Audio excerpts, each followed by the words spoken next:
Kaugnay ng karahasang sumiklab noong mga kilos protesta kontra katiwalian noong September 21.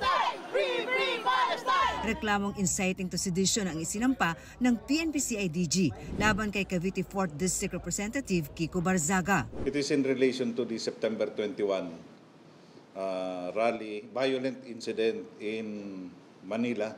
Nang tanungin kung ano ang naging partisipasyon ng kongresista sa marahas na rally sa Mindiola noong September 21. We do not want to preempt the investigation that is also being conducted by the prosecution service. For every kind, there is a story behind the story. Hindi lang po yung real party na nagkukumit. There are also people behind it. And we will, it is the mandate of the CIDG to look into yung mga, not only those that are present doon sa area, but also those that are behind these incidents.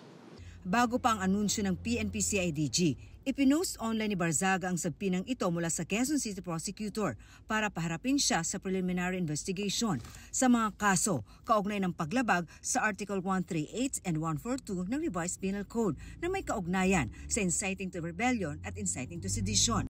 Inciting to rebellion ang paghihimok na mag-armas para pabagsakin ang gobyerno o kumalas dito. Inciting to sedition naman ang pag-uudyok ng marahas na pagkilos laban sa pamahalaan.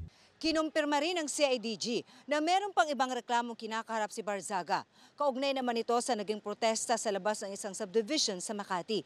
Pero hindi nagbigay ng detalye ang CIDG tungkol dito. Actually, we have another one. It's also the one in Makati.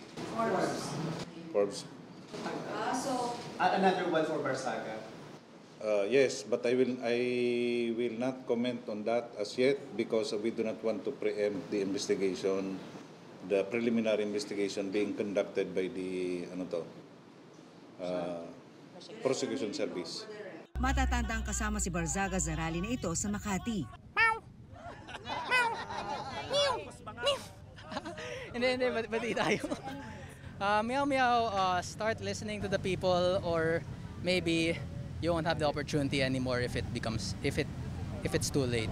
Para kay Deputy Speaker Ronaldo Puno, magandang kinasuan si Barzaga para madala. Buti na rin dinimanda siya ng CIDG kasi baka akala niya nakakatawa yun.